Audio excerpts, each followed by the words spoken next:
work out. Okay, and now I'm going to share my screen.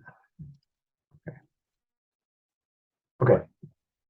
So for anyone who is watching this on the link I've sent out afterwards, hello, Coach Steve here, and a couple of guys in the PB Hit Squad, and today's topic is transition tips. Why should we give a crap about transition? Well, speedy transitions can save you 2 to 3 minutes in time in T1 and in T2.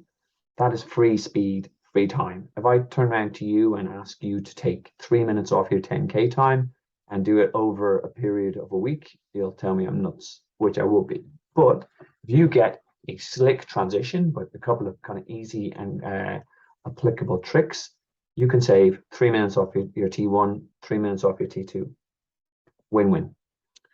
So about transitions, now when we're talking about transitions, we're talking about when we're coming in from our swim to the bike, and we're coming in from after the bike, we're coming in a bike to the run. First one is T1, second one is T2. I'll talk mainly as if it's an Ironman branded race or 70.3, because there's specific elements about that. But again, I'll highlight what the difference is for Olympic distance and sprint distance. First off is when you get there to your race venue, you've got to familiarize yourself with the flow. And when I talk about the flow, I'm talking about how you will go through the race steps. And in this, I mean, when you are coming out of the water, when you get to your bike, when you get where you exit with the bike, when you come back with the bike, you exit with the run. So there's key areas we need to figure out, and either do this on the day of the race or ideally the day before. And the things that you will need to look at and note and be very clear on are your swim entry, where you're going to go in the water, and find out there's corrals, etc. And your swim exit and how that's going to come out. Are you going to be coming up onto a pontoon? Are you going to be coming onto the beach, or how does that work? And then you'll need to know when you come out of the water where you will go to T1.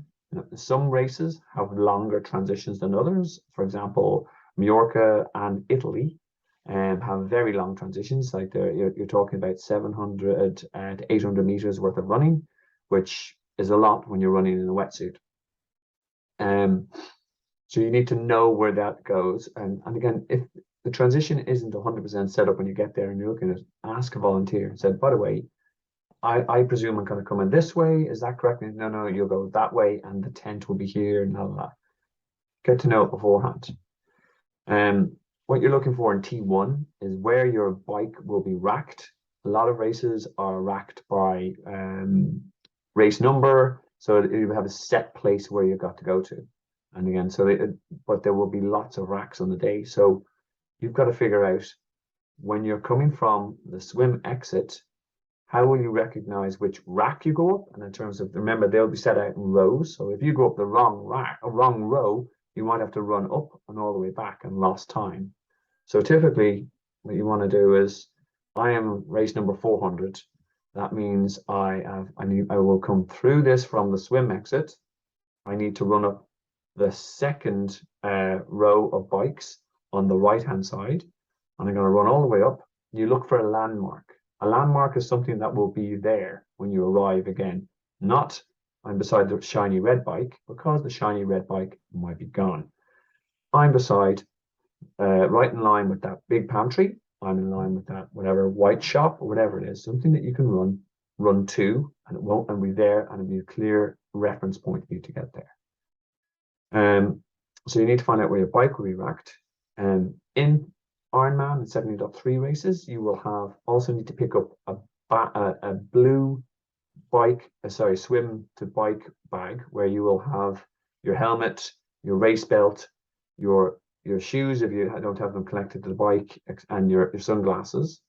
And you'll need to pick that up from the rack, which again will be, your bag will put in numbered. So if you're 400, it'll be 399, 400. So again, and we'll have rows, so you need to work out where that is as a point of reference. And we'll talk through how that system works, the bag system, when you actually go through the tips. But you need to know where your your blue bag will be racked, you know, where your bike will be racked.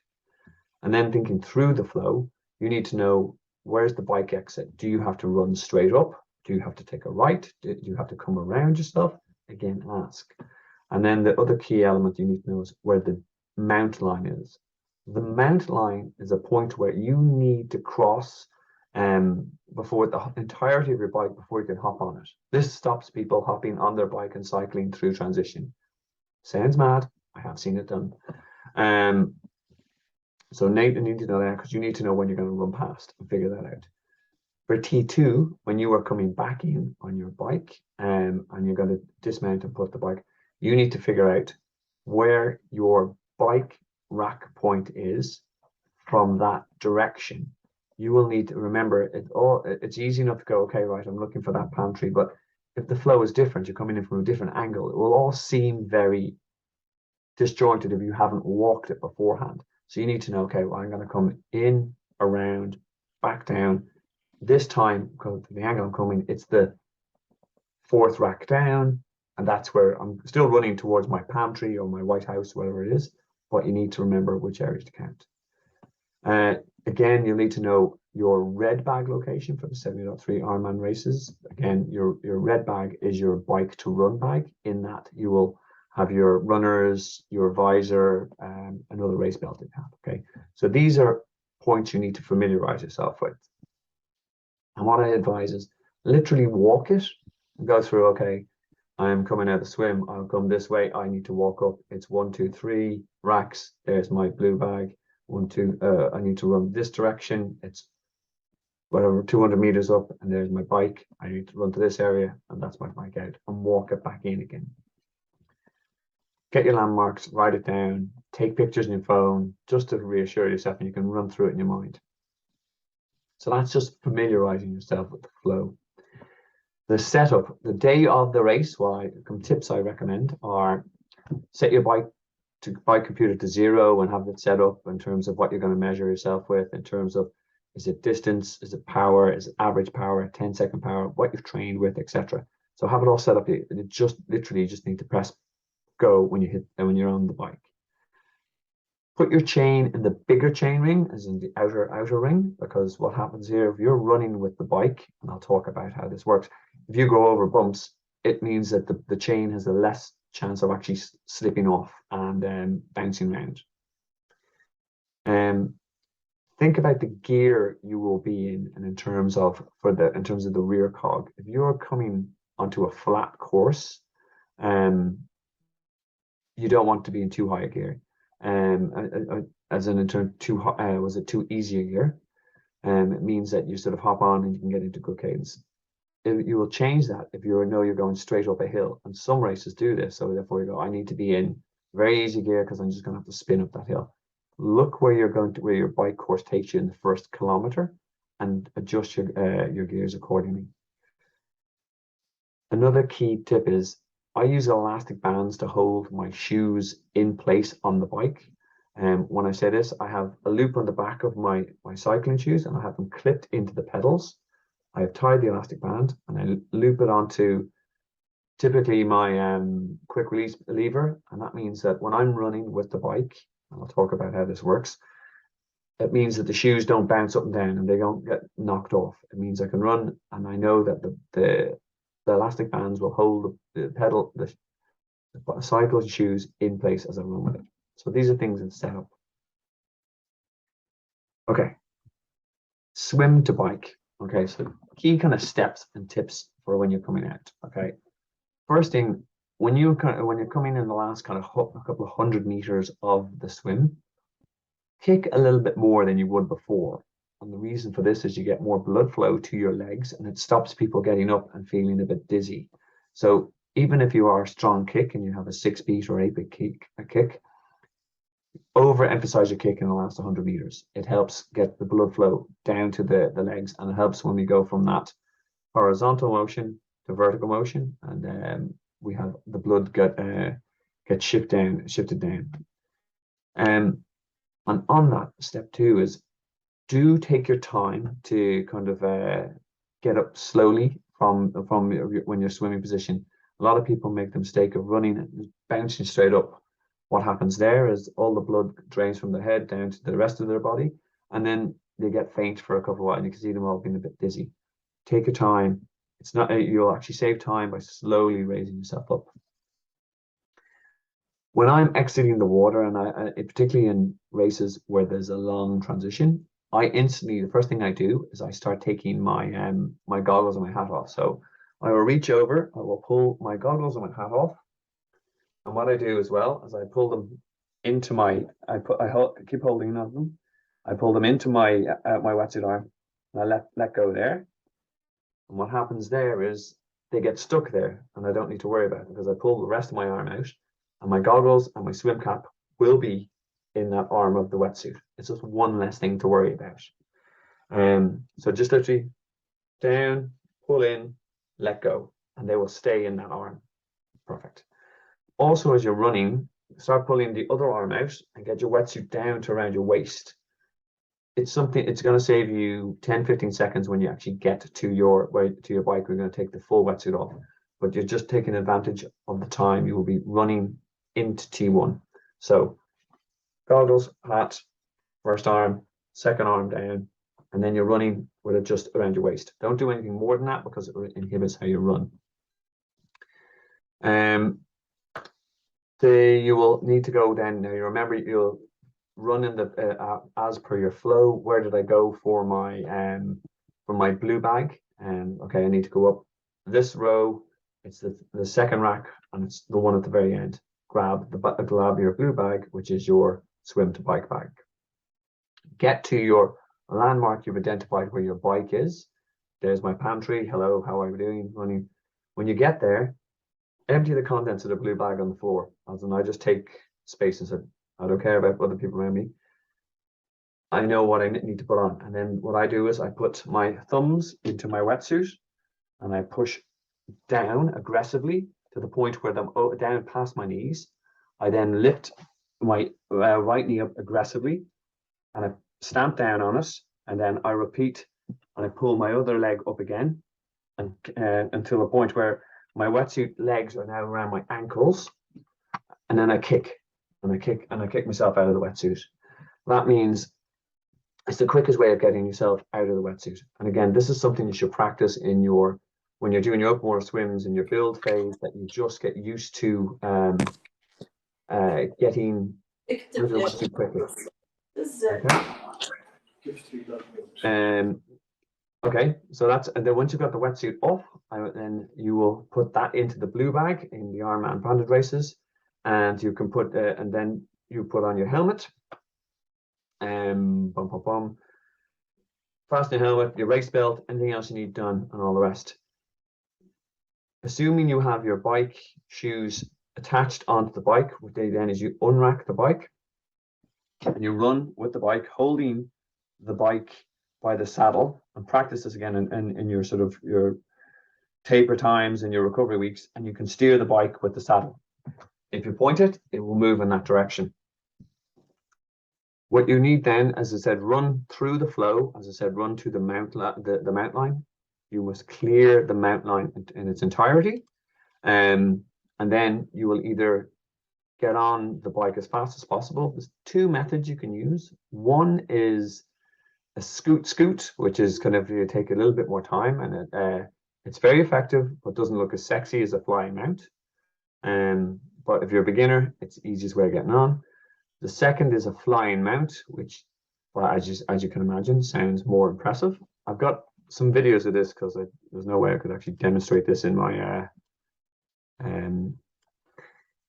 room. Okay, so sorry, I had hoped that was just going to launch the video there, but I couldn't. Okay, can everyone see the YouTube video? It should be launching now.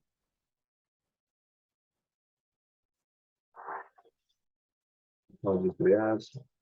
We're going to get out there. What you're going to do is take a 10-meter run from the set point to somewhere where you can have some cones or a line laid out so you know where to get on. You're going to either hold on to the saddle and run or hold on to the drops and run. Your outside foot is going to come onto the pedal, taking 3 hops, swing over, and off you go. Okay, so as you saw, there was two things we got demonstrated there. One was running with the saddle, and then the second was the scoot, where you put the foot on one of the pedals, and you can see the way that the bike shoes in the pedal, scoot, and hop over. Okay, the flying mount is a bit more impressive, etc. But again, it takes a lot of time to get this right, and there's also the high risk if you get it wrong, you end up knobbling yourself. Okay, and I'm gonna have to figure out ways to get rid of these ads, but get rid of it. Okay, so this is the flying mount.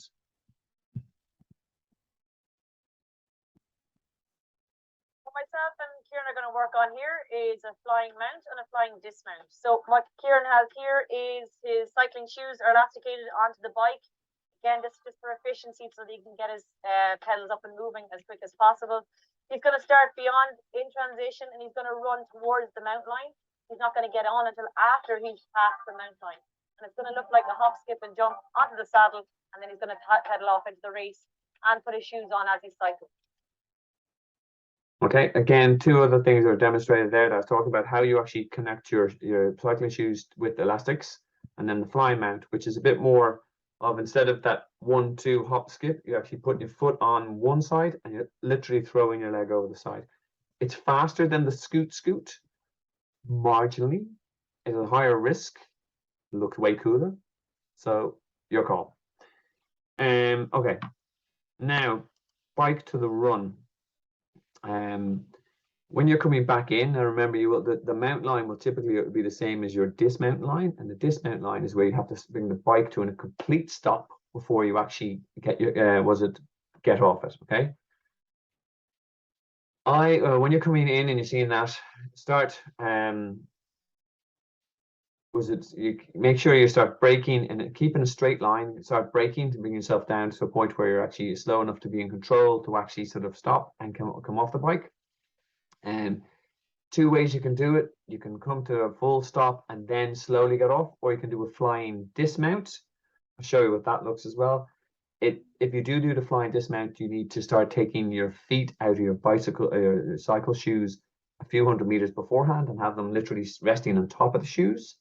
And I'll show you what that looks like here. Okay. On the dismount, Kieran is going to come towards transition and have his feet already out of his shoes. They're going to be on top of the pedals, and he's going to coast down in towards the dismount line, and he's going to run off the bike and hit the ground running, but again, all before the dismount line. Okay, again, it's all very efficient and fast. So okay, so that's the flying dismount is also called a postman's dismount as well, if you heard it that way. Essentially because you see postman kind of sitting with almost riding side saddle. The postman dismount is actually easier than the flying mount. Again, if you want to do it, and it's a very easy way of getting off the bike quicker. Practice is key. Otherwise, if you're not feeling anyway uncomfortable with those type of either flying mount or a flying mount or flying dismount / postman's dismount, just stop the bike, put the leg over, then start pedaling. It's not these things save 15-20 seconds, but they can also, if you're not comfortable, they can go wrong. So do practice them on grass and all the rest, and get used to it. And if you're good at them, they are a cool way of saving time. Okay, so we've stopped completely before the dismount line. We are now running with the bike again with the holding it by the saddle. You will typically have to bring your bike to your T2 racking point. This is where you have to run. There's my palm tree. Rack the bike.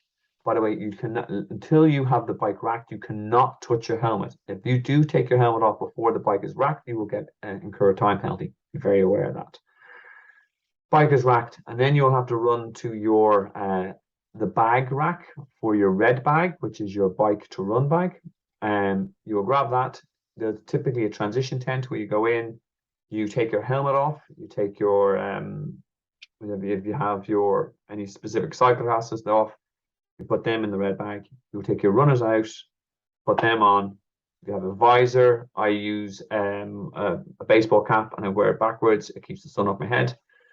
And runners on and off you go. 2 top tips here in terms of easy kind of time savings and also really useful for bike to run. Loctite laces are essentially, if you Google them, they're laces you put on and they turn your shoes into like slip-on runners, i.e. you don't need to tie your laces. They're elasticated and they tie up, you just pull them on. It saves you 20-30 seconds. I did a video actually over lockdown timing myself. It was actually 30 to 40 seconds quicker because I'm very slow at tying my laces. If you haven't used them, Google them, try it out. Really easy to use. They're not that expensive. I think $5-10, etc. Another top tip is dry socks in your red bag or T2. Why? Because on the bike you'll be sweating, you pour water on yourself, etc. So the socks you would have put on in transition, if you did put them on for the bike, will be wet. And when they rub on the run, they can end up in a blister and actually causing a lot of problem later on. So dry socks, while they will cost you 20 to 30 seconds to take off the socks, put on the new dry socks, 100% worth it. I always do it, especially in longer distance races. So then the only thing that then you need to do, guys, is you need to have your runners on, out to the run exit, and focus on your form. Okay. Alrighty. I am going to now stop the video recording. Thanks for people who dialed in and who checked that out. And I'm going to have Q&A. For people who feel they're missing out on the Q&A, this is why you need to join the actual sessions. Okay, and we will stop the recording there.